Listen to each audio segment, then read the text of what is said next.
Merhabalar, kanalıma hoş geldiniz. Bugün sizlerle beraber görmüş olduğunuz bu yeleğimizi yapacağız. Yeleğimizi iki farklı renk ip kullanarak yaptım. Pembe renk ipimden bir yumaktan fazla gitti.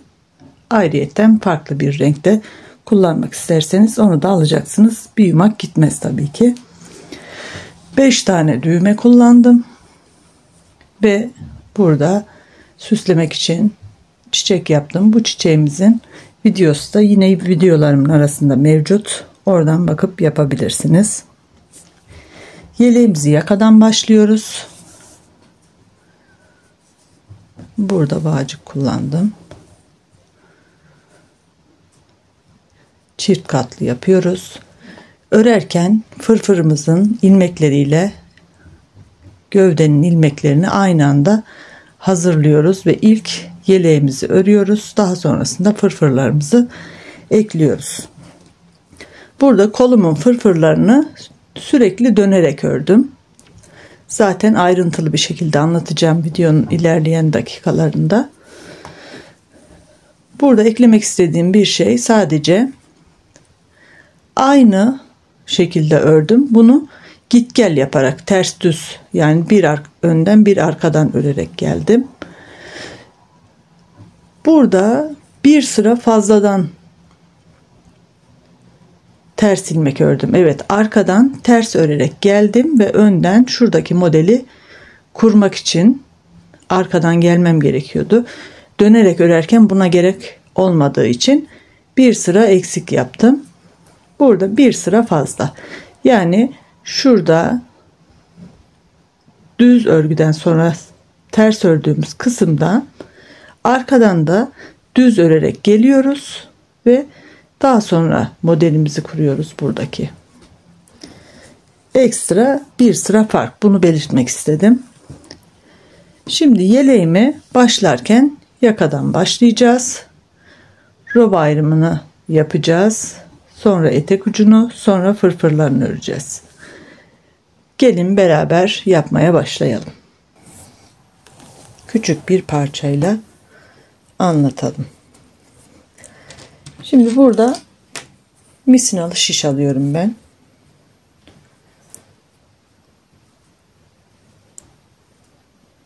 Bakın, ilk şişime, öndeki şişime ilmeğimi bağladım. Buradan sonra baş parmağımdaki ipi arka şişe doluyorum. İşaret parmağımdaki ipi de ortadan öndeki şişe. Bu şekilde öndeki ipi arkaya, arkadaki ipi öne doluyorum ve hep iki şişin arasından geçirerek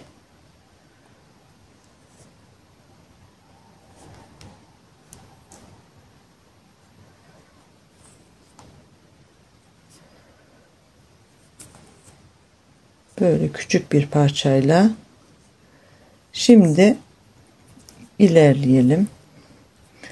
En son öne dolamışım.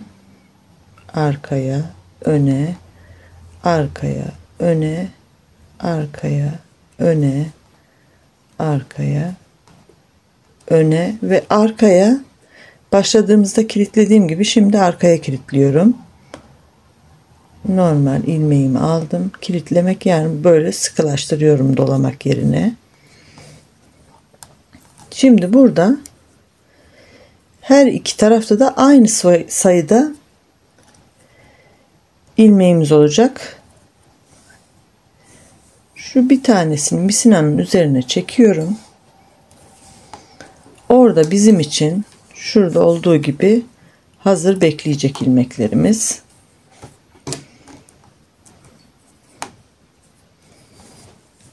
Bir tarafı da örerek ilerleteceğiz. Buradan ilmeğimi örerek devam ediyorum.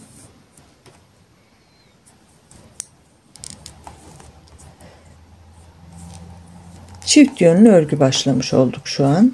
Hem yukarı hem aşağı doğru örebiliriz bu şekilde. Bu başlama tekniğiyle eldiven, çorap,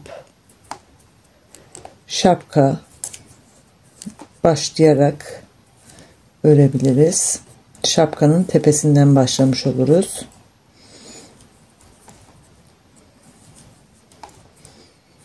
Burada da çift lastik yerine, torba lastik yerine bu şekilde başlıyorum ki ağız kısmı açık olsun, oradan ipi rahat geçirelim diye. İlk sıramı düz ördüm. Çeviriyorum. Bakın misinalı şişimi orada bıraktım. Şimdi kendi öreceğim şişlerle devam ediyorum. Yani bu teknik biraz size zor gelebilir ama ilmeklerimiz hazır duracağı için başlangıçtan beri bence güzel bir teknik. Görmenizde fayda var diye bu şekilde yaptım. Yoksa ilmek alarak da fırfırları örebiliriz tabii ki. Ama bu tekniği burada değil de başka yerlerde de kullanabilirsiniz. Faydalı olacağını düşünüyorum. Şimdi bu şekilde önden düz, arkadan ters örerek biraz örgümü ilerleteceğim ve oradan yine beraber devam edeceğiz.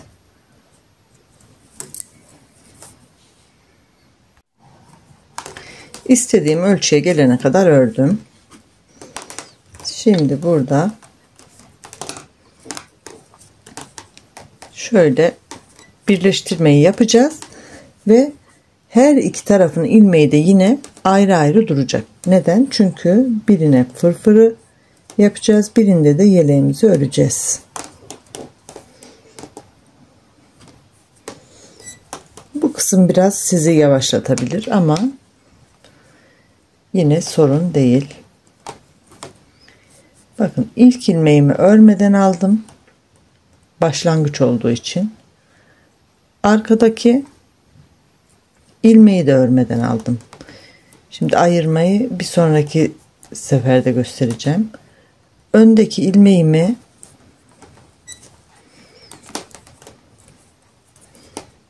şöyle yaparsak daha kolay olacak.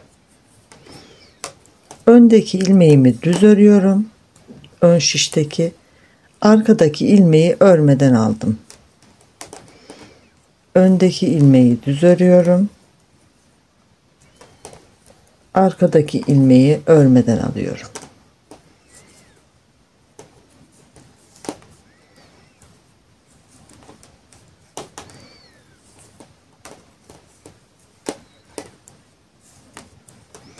Bütün ilmekleri bir şişte topluyorum şimdi. Önce öndekini düz olarak örüyoruz. İpimiz arkadayken arkadaki ilmeği de örmeden aldık. İpin yerini hiç değiştirmiyoruz.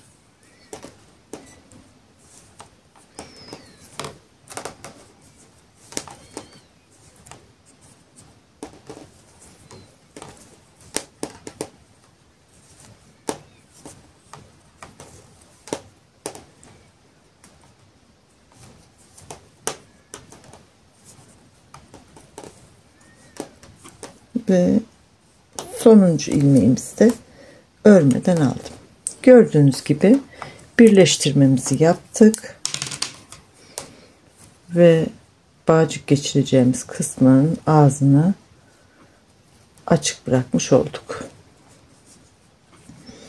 Şimdi burada bekleteceğimiz ilmekleri tekrar misinalı şişimize alacağız. İlk ilmeği örmeden almıştım. Bu bekleteceğim ilmek. Bunu misinalı şişime alıyorum.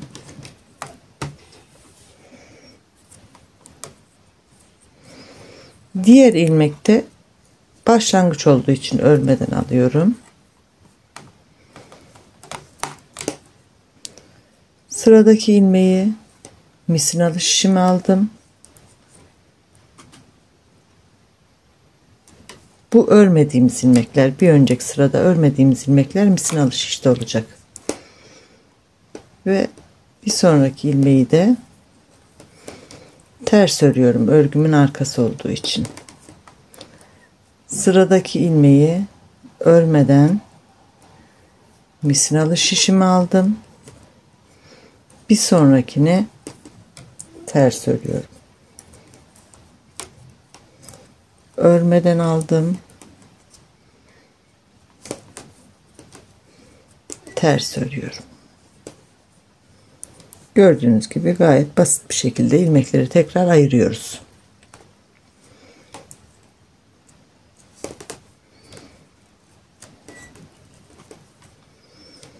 Bir önceki sırada ördüğümüz ilmekleri bu sırada ters örüyoruz. Örmeden aldığımız ilmekleri yine örmeden öndeki misinalı şişimize alıyoruz. Yanılma olmasın diye tekrar ediyorum.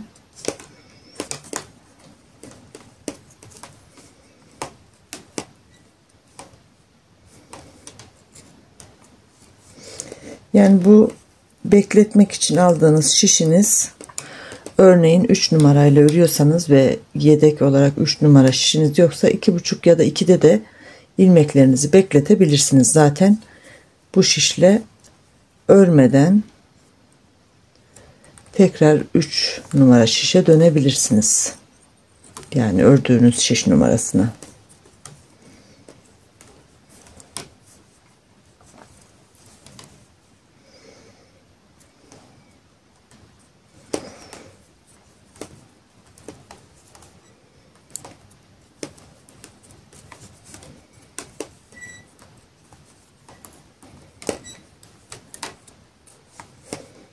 Sıramızı tamamlamak üzereyiz.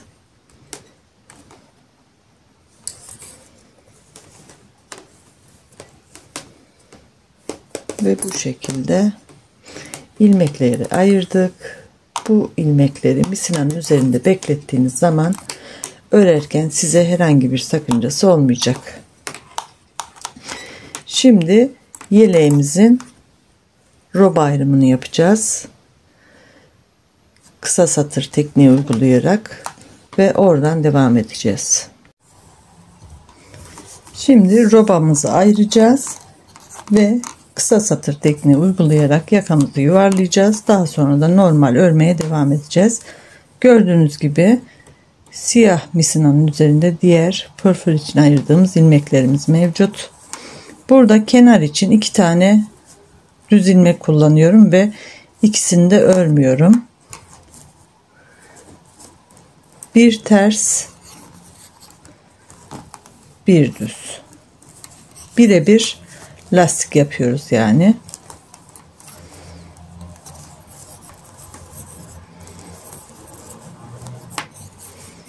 Ve ters.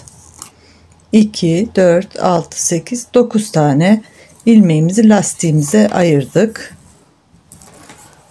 1, 2, 3, 4, 5, 6, 7, 8, 9. 9 tane kol için, pardon, sol ön için ilmek ayırdık. Bir dolamamızı yapıyoruz. Şimdi burada dolamayı yapmadan bir tane işaretleyici takacağım buraya. Çünkü kısa satır tekniğinde ön için ayırdığımız ilmekleri 3 3 3 alacağız. Bu noktaları işaretlersek daha net anlaşılacaktır.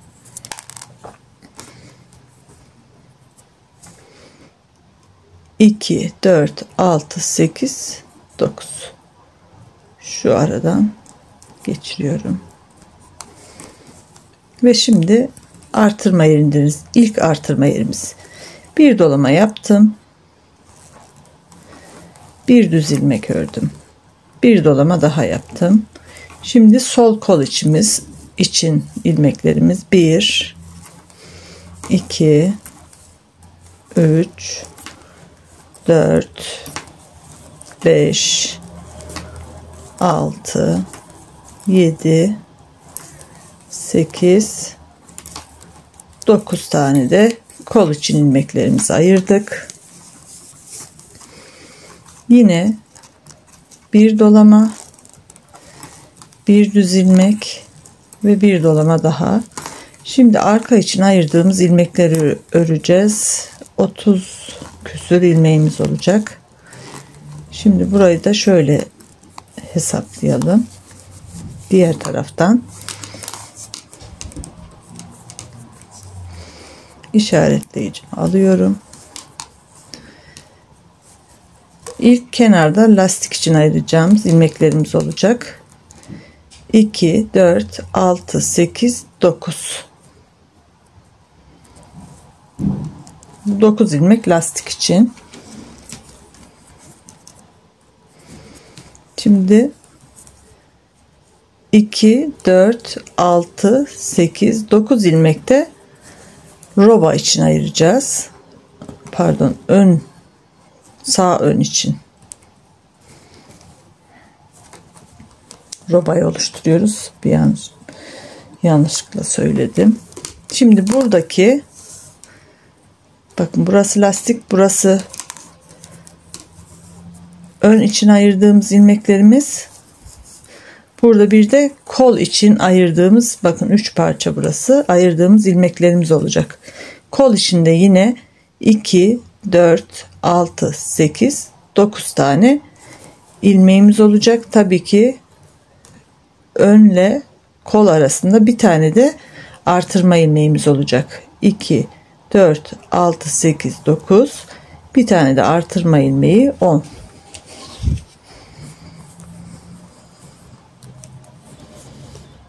Şuradaki ördüğümüz ilmekleri tekrar saymamak için bu şekilde ayarlayabiliriz.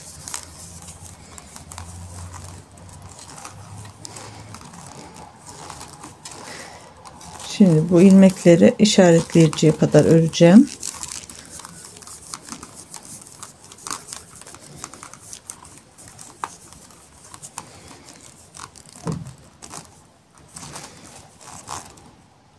Kaç ilmek olduğunu da ördükten sonra hemen sayabiliriz.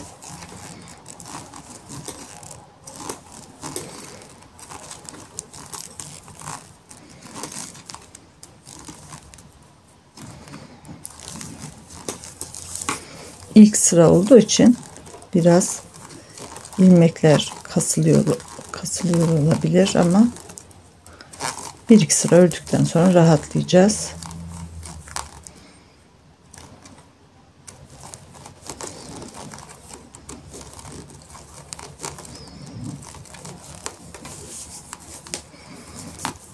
İlmeklerimiz azalmış.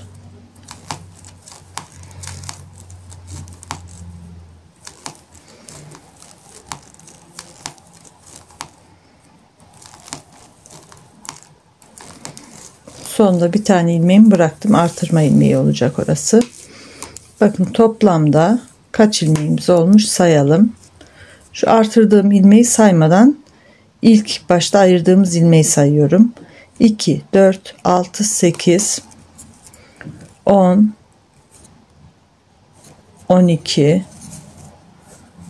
Burada iki tane, pardon, burası kol için.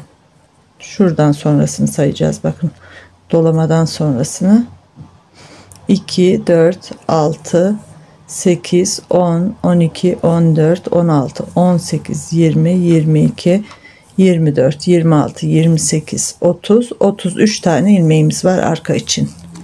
Bir dolama, bir düz ilmek, yine bir dolama. İşaretleyicimi burada çıkarıyorum.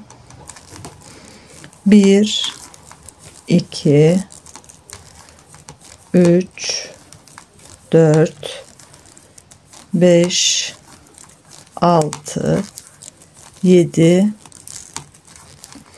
8 ve 9. Yine bir dolama, bir düz ilmeğim, bir dolama. Buradaki işaretleyicimi bırakacağım. Dolamadan sonra takıyorum. Burada gördüğünüz gibi 9 tane ilmeğimiz var. 3'e böleceğiz. 3, 3, 3 olarak örgümüze dahil edeceğiz. 1, 2, 3. Sona gelmeden dönüyorum. Dönerken ilk ilmeğimi örmeden alıyorum ve ipimi şişin üzerinden arkaya geçirirken bakın ilmeğimiz ikili oluyor. 1 2 saymaya alıştığım için sayıyorum. Bakın artırdığım yani doladığım ilmekleri de ters örüyorum. Arka sırada herhangi bir işlem yapmıyoruz. Artırmalarımız hep ön sırada olacak. Şimdi şu turuncu olan işaretleyiciye gelene kadar ters örelim ve yine beraber devam edelim. Sıramı tamamlayarak işaretleyicimin olduğu yere geldim ve işaretleyicimi aldım. Burası sağ ön için ayırdığımız ilmeklerimiz. Diğer tarafta olduğu gibi burada da 3 tane ilmeğimi örüyorum. Yine buradan dönüyorum.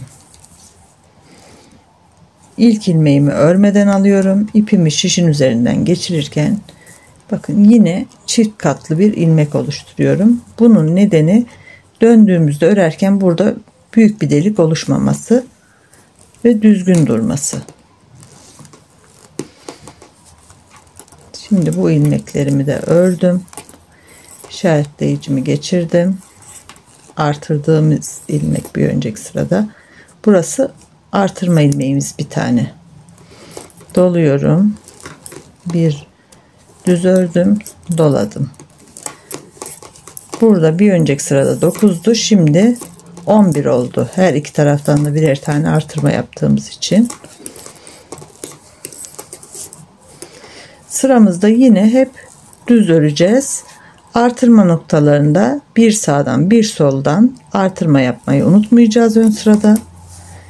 Bir de burada yapacağız. Bir de burada yapacağız. Yani toplamda 4 yerde çift taraflı artırma yapıyoruz. Hem sağdan hem soldan. Toplam 8 tane artırma ilmeğimiz olacak.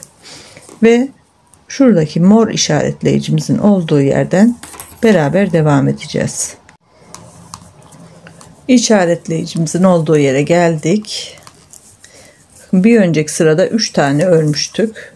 Şimdi yine bu 3 örerek başlıyoruz.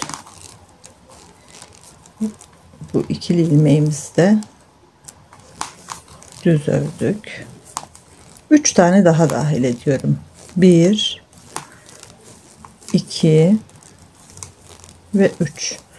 3 tane ilmeğimiz kaldı. Buradan dönüyoruz.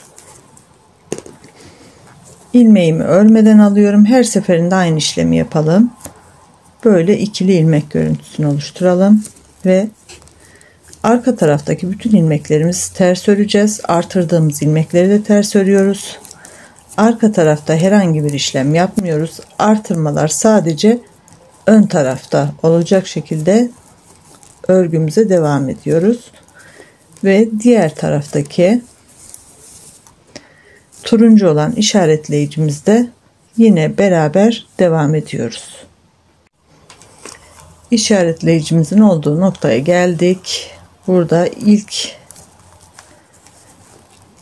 3 ilmeğimizi örüyoruz. Bunları örgümüze dahil etmiştik daha önceden.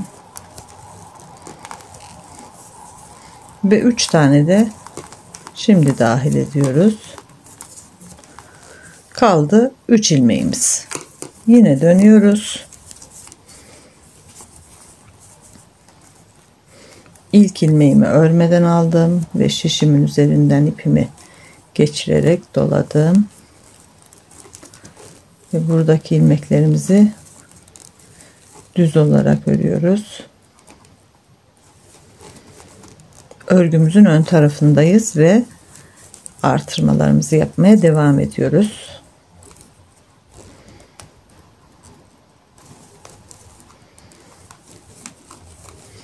Artırma ilmeğimiz burası.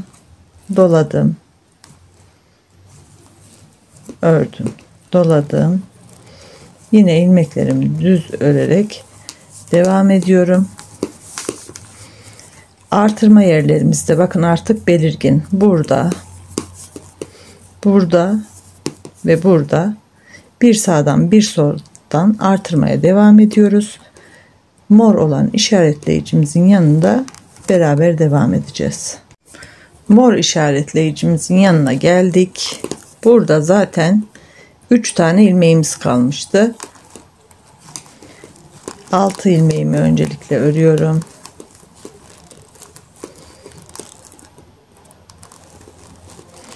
Bakın böyle ikili görünen ilmeği şöyle rahatlatıyorum, biraz gevşetiyorum ve örüyorum. Diğer 3 ilmeği de dahil ediyorum.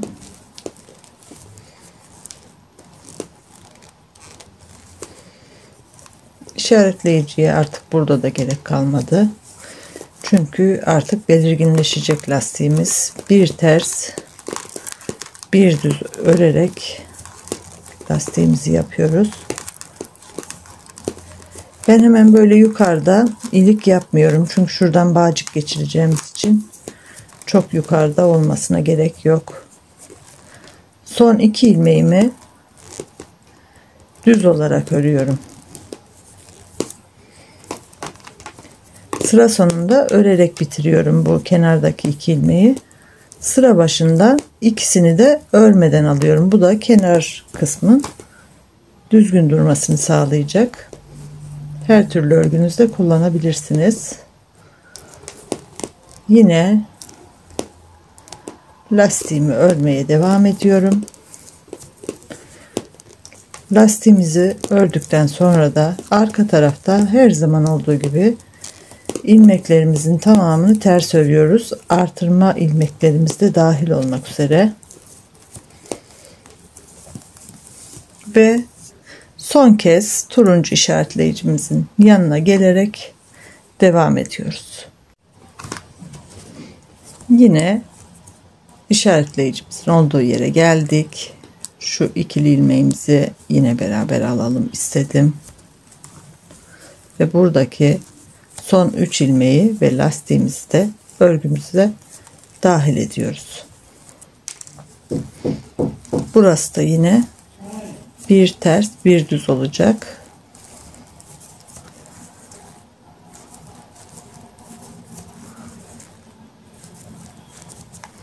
İki kenar ilmeğimi ters örüyorum. Sonda örerek bitiriyoruz demiştim kenardaki ilmeklerimizi. Başta da 2 düz ilmeğimi örmeden alıyorum.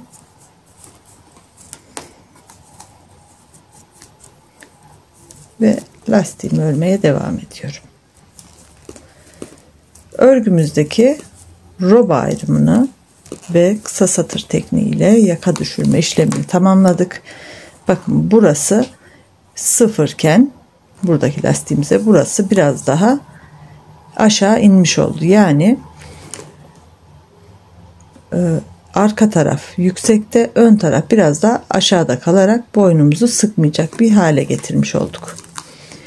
Buradan sonrasında yeleğimizin robasını tamamlayacağız ve tamamladıktan sonra ne kadar artırma yaptığımı sizlerle tabii ki paylaşacağım. Oradan kol ve beden ayrımını yapacağız beraber.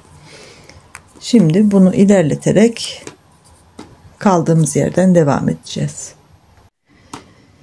Yeleğimin roba kısmını örerek tamamladım. Şimdi kaç tane artırma yaptık beraber sayalım.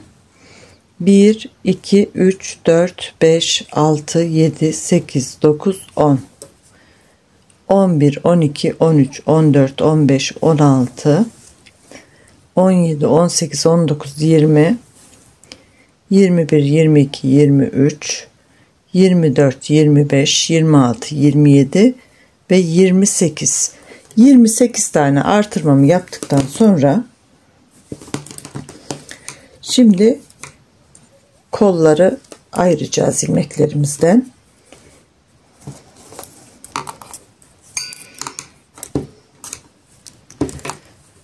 Şimdi bu kısmı şuraya kadar öreceğiz.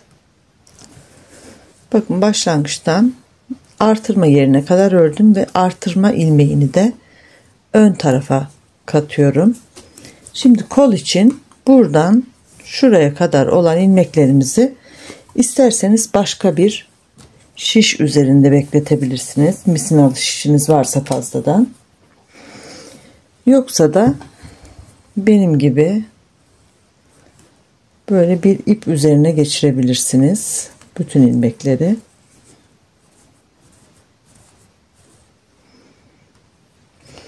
Bütün ilmekleri ipin üzerine dizdim. Gördüğünüz gibi şöyle ipi de bağladığımız zaman ilmeklerimizin çıkma şansı olmayacak. Öreceğimiz zaman tekrar şişimizi alacağız. Kol ilmeklerini ipimize dizdikten sonra bakın örme yönümüz bu tarafa doğru ilerliyor. Öreceğimiz taraftaki şişimize hemen şöyle 2 ve 3 tane ilmek aldım. Pembe ipim burada.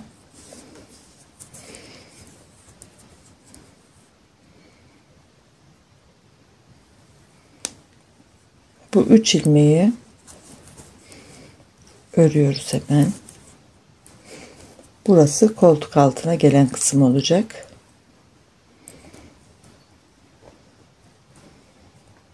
İlmekleri çok sık almışım. 2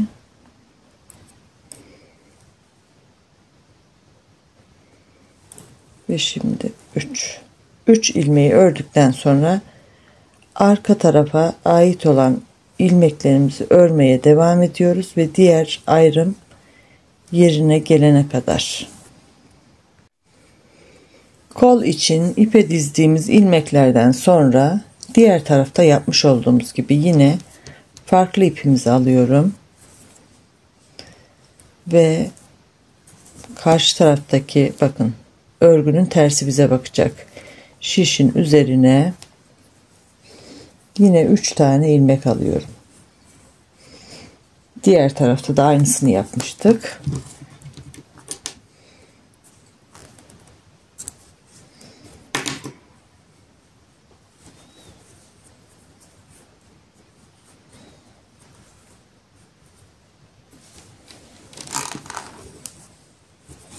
Şimdi de yine bu ilmekleri örerek devam ediyoruz.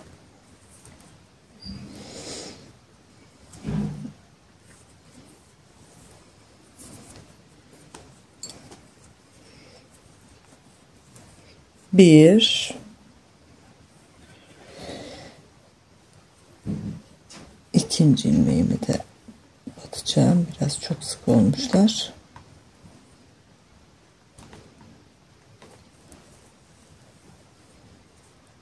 2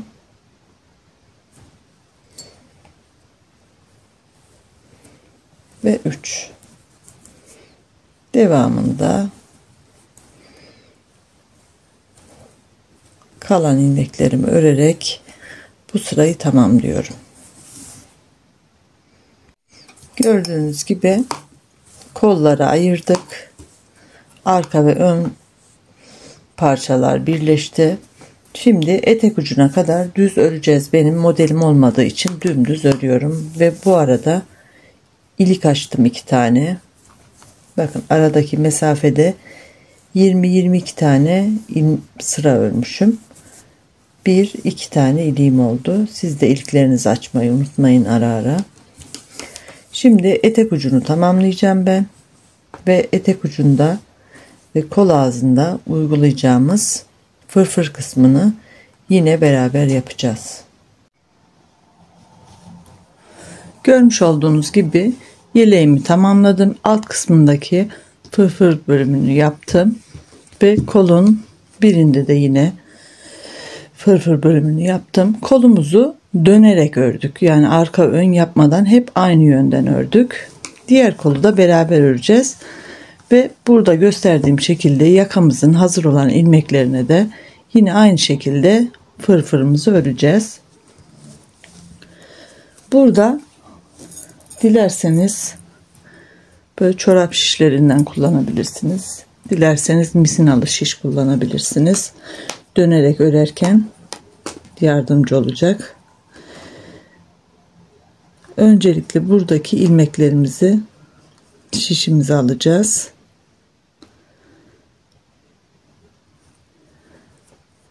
İlmeklerimizi tuttuğumuz ipimizi açıyorum önce.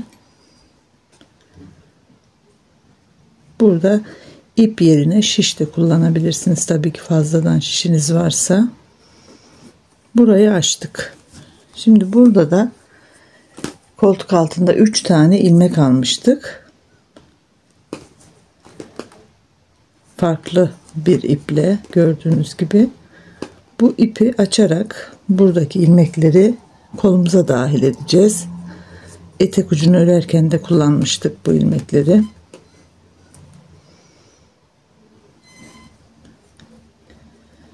Şimdi şöyle açarak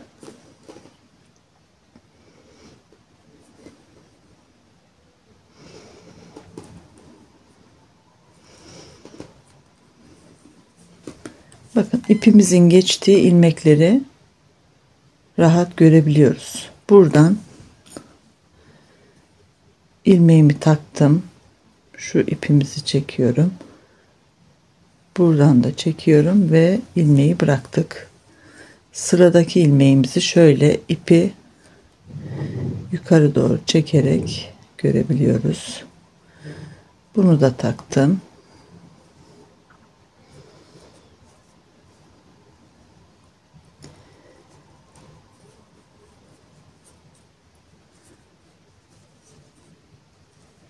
Yine sıradaki ilmeğimi şişime takıyorum. İpimi çektim. Gördüğünüz gibi 3 ilmek almıştık. Burada 3 tane ilmek aldık ama farklı iple başlangıç yaptığımız için burada da bir ilmek görünüyor. Bunu da takıyorum ben. Ki hem arada boşluk oluşmasın diye. Bir de bakın şuradaki ilmekle şuradaki ilmeğin arasında bayağı bir mesafe var. O yüzden şuradan bir ilmek daha taktım. Şimdi şişimi şöyle çekiyorum. Diğer tarafa bakacağız.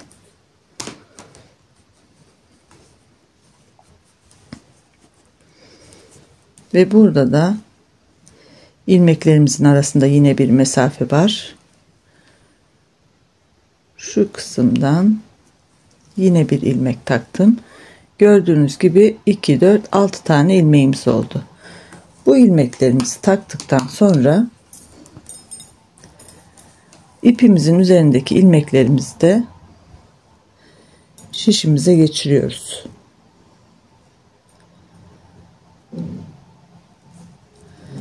İpi çekerek yaptığımızda çok daha kolay takacağız.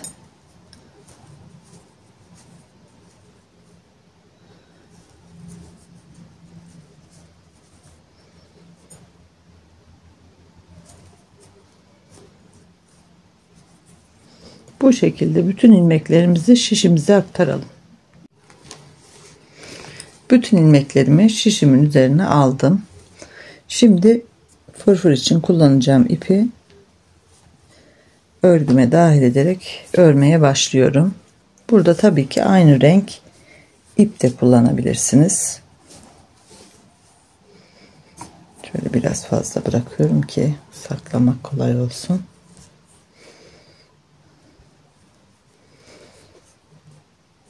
Bu sırada bütün ilmeklerimi düz öreceğim.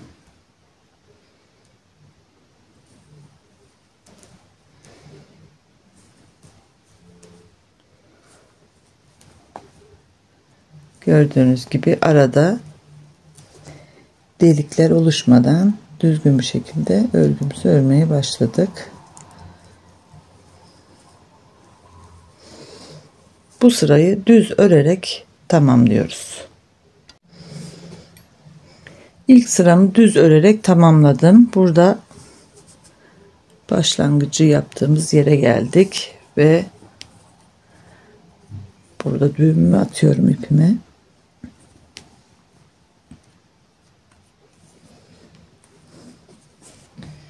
Şimdi şişimizi çekelim. Dönerek öreceğimizi söylemiştim. Hep aynı yönden örüyoruz. Bu sırada bütün ilmeklerimizi ters öreceğiz.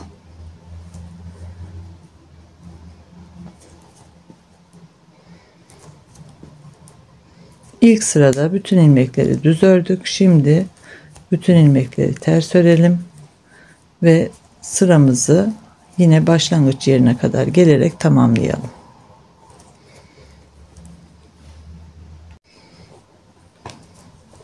İkinci sıramı da tamamladım. Şimdi üçüncü sıramızdayız. Üçüncü sırada yine bütün ilmeklerimizi düz olarak öreceğiz.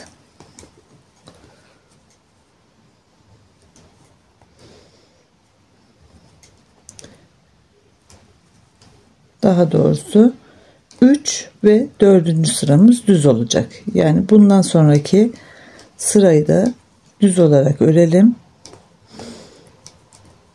Ve 5. sıradan beraber devam edelim. Bu 3. sıramız, 4. de düz örüyoruz. 5. sırada yine beraberiz. 3. ve 4. sıramı düz örerek tamamladım. Şimdi bu sırada ilmeklerimizi sayarak ilerleyeceğiz.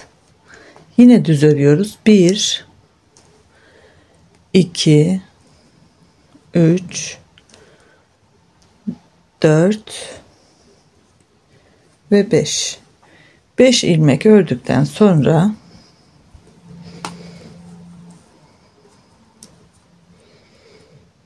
altıncı ilmeğimi tığ alıyorum. Burada şöyle yapalım. Bu ilmeği geçirdik. 1 2 3 tane zincir çektim. Tığımın başını doluyorum. Şurası battığımız ilmek, bir altına batıyorum. Burası çok delik oluşturmasın diye.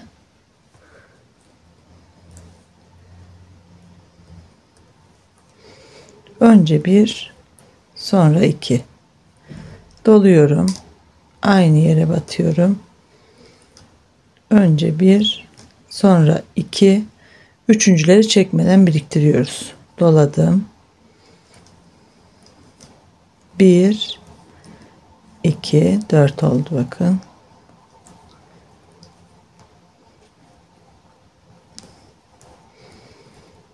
Bir 2 yine doluyorum.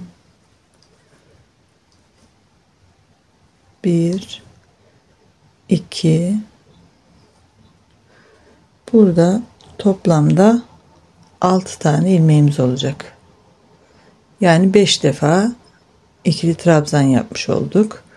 Hepsini beraber topluyorum ve şişime geçiriyorum. Sıradaki ilmeğimi yine örerek devam ediyorum. 1 2 3 4 5. Yani aralarda 5 tane ilmek kullanacağız. İkinciyi de beraber yapalım. Sıradaki ilmeğimize ilmeğimi geçirdim. 1 2 3 tane zincir çektim. Doladım. Bakın bu battığım ilmeğe değil de bir altına batıyorum. Çok açıklık olmasın diye. Önce birli, sonra ikili, 2 tane ilmeği bıraktım. Doluyorum. Aynı yere önce birli, sonra ikili, 3 ilmeğimiz oldu. Önce 1, sonra 2, 4 oldu.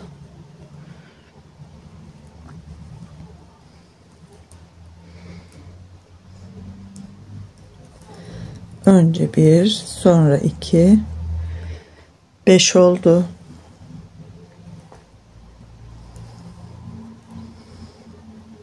Ve tığımızın üzerinde 6 tane ilmek oluştuğu zaman hepsini beraber topluyoruz. Sağ şişimize alıyoruz ve ilmeğimizi sıkılaştırıyoruz iyice. 1 2 3 4 5 ilmek arada, bakın 2 tane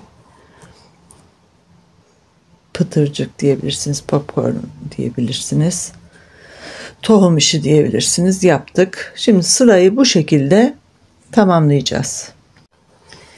5. sıramı da tamamladım. Gördüğünüz gibi popcornlarımı yaptım. 6. sırada bütün ilmeklerimizi düz olarak öreceğiz.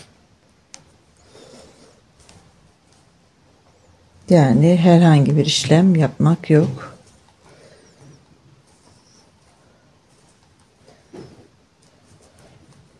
Gördüğünüz gibi popcorn olan ilmeğimizi de düz olarak örüyorum.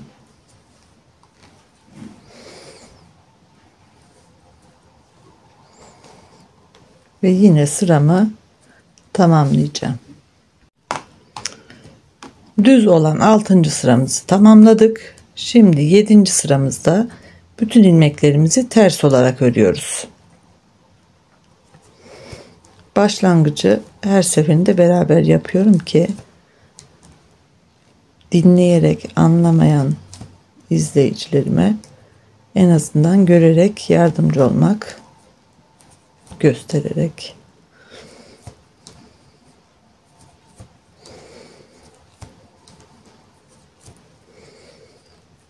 Bu 7. sıramızdı ve bütün ilmeklerimizi ters olarak öreceğiz ve sıramızı tamamlayacağız. 8. sıramızda bakın şu popcornlarımızın ilmeğini hizalayacağız. Arada 5 tane ilmek kullanmıştık. Burada önce bir dolama yapıyoruz. 2 ilmeği beraber ters ördük. 1 ilmek ters ördük.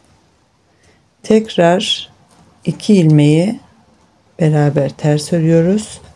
Burada beraber ördükten sonra dolama yaptık. Yani 2 tane kestik, 2 tane artırdık. Şimdi daha net anlayacaksınız. Dolamadan sonra popcornumuzun üzerindeki ilmeğin hizasındaki ilmek, bir ilmek çıkardım. Bırakmadan tekrar ortadan batıyorum. Bir ilmek daha çıkarıyorum. Yine bırakmıyorum. Öndeki ilmeğimin katından yine batıyorum. Ve buradan da 3. ilmeğimi çıkardım.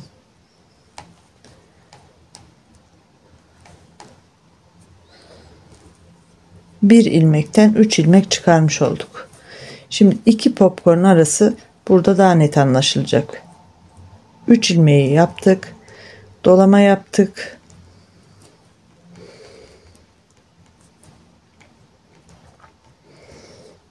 Biraz sık ördüğüm için.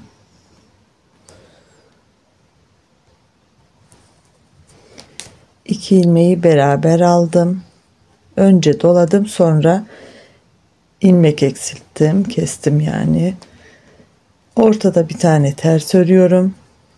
Şimdi yine 2 ilmeği beraber alıyorum, yani eksiltiyorum. Bir dolama yapıyorum ve popcornumun üzerindeki ilmeğe denk geldik. Şimdi burada önce bir ilmeği çıkardım. Aynı ilmekten ortadan arkaya doğru batarak 2. ilmeğimi çıkardım. Yine bu ilmeği bırakmadım. Tekrar önden batarak 3. ilmeğimi çıkardım ve bir ilmekten 3 ilmek çıkarmış olduk. Burası fırfırımızın şu kısmını oluşturuyor. Doladığımız ilmekler de şuradaki delikler. Bir kez daha beraber yapalım. 3 ilmek çıkardıktan sonra bir dolama yapıyoruz. Sıradaki 2 ilmeği beraber ters ördük. Bir ilmeği ters örüyorum. Yine sıradaki 2 ilmeği beraber ters ördük. Dolamamızı yaptık. Popcornumuzun üzerindeki ilmeğe geldik. ilmeğimi biraz genişlettim. Önce önden batıyorum. Sonra aynı ilmeğe ortadan arkaya doğru batıyorum. Ve yine önden batıyorum. Bir ilmekten 3 tane ilmeğimi çıkarıyorum. Bu sıramızda bu şekilde tamamlıyoruz. Şimdi 9. sıramızdayız. 9. sıramızda bakın bir önceki sırada bir ilmekten 3 ilmek çıkarmıştık. Popcornumuzun üzerindeki ilmekten.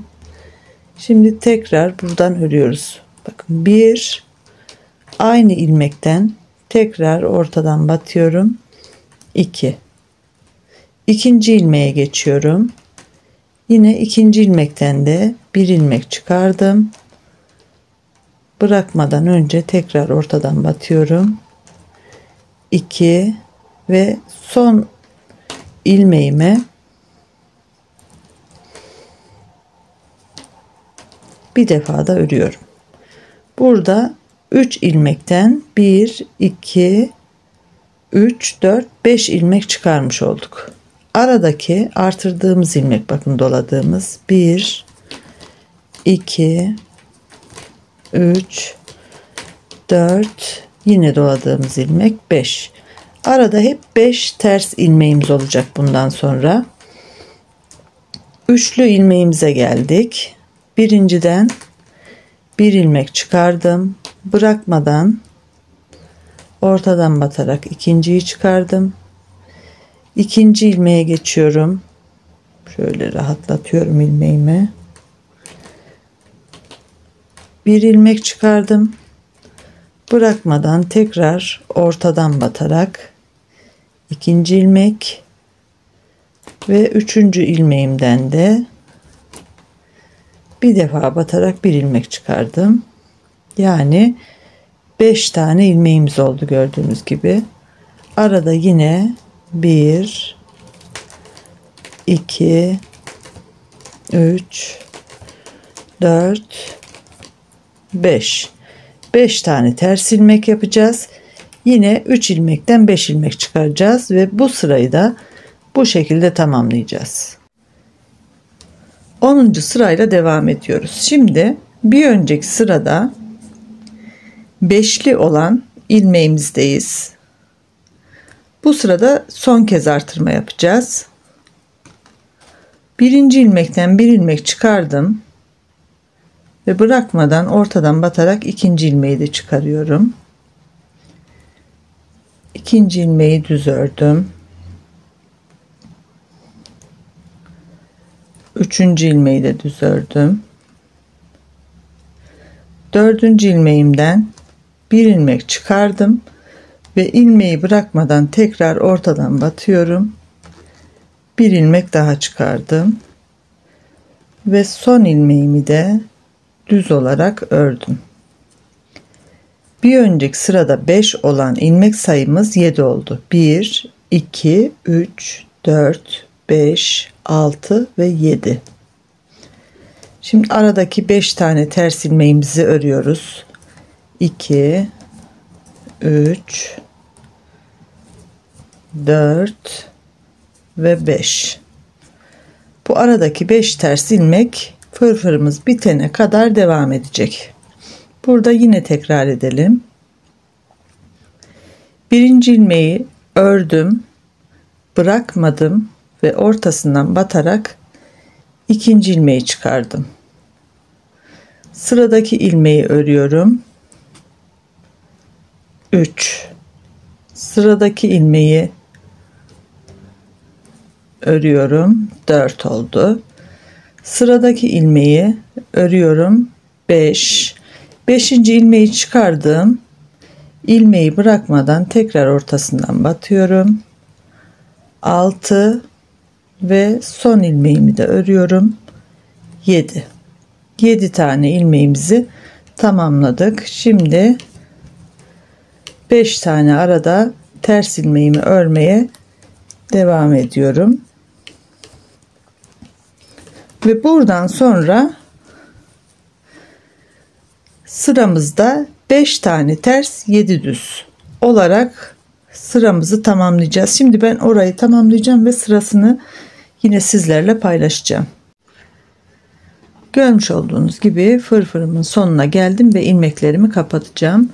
Burada ne kadar ördüğümüzü şuradan hesaplıyorum. Ters örgüleri sayarak 1, 2, 3, 4, 5, 6, 7, 8, 9 ve 10. 10 diş ters örgüyü sayacaksınız. Ve 11. de ilmeklerimizi kapatmaya başlayacağız. İlmeklerimi ben hemen tığ ile kapatıyorum. Sizlerle de paylaşacağım.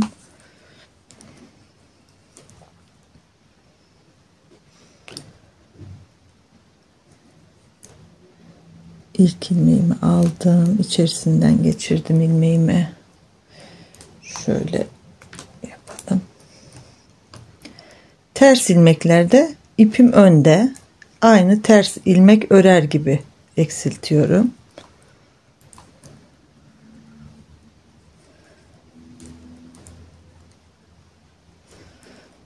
Tekrar sıradaki ilmeğimi alıyorum.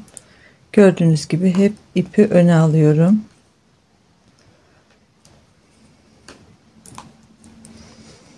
Şimdi düz ilmeklere geldik. Düz ilmekleri de aynı ördüğüm şekilde alıyorum ilmekleri ve ipim arkadayken ilmeklerimi kapatıyorum. Burada dikkat etmeniz gereken tığ ile ne fazla sıkacaksınız ne de gevşek bırakacaksınız. Normal örmeye çalışın. Bakın terse geldik. Yine ters ilmeğimi de ters olarak örüyorum. Yani kapatıyorum ilmeği. Şuradan anlatayım. Yakada başladığımızda ön sıradan düz örüyoruz. Arkadan da düz ördüğümüz zaman önden böyle ters görünecek. Sonra 2 sıra düz. Önden 2 sıranın düz olması için bir sırayı önden düz, arka sıradan da ters örerek geldiğimizde düz olacak. 3. sırada bu kısmı yapıyoruz. Sonra yine bir sıra düz olacak şekilde öreceğiz. Daha sonra bir sıra ters ve şuradaki işleme başlıyoruz daha sonrasında da. Umarım yeleğimizi beğenmişsinizdir. Yapacak olanlara şimdiden kolaylıklar diliyorum. İzlediğiniz için çok teşekkür ediyorum. Bir sonraki videomuzda buluşmak üzere. Hoşça kalın. Sevgiyle kalın.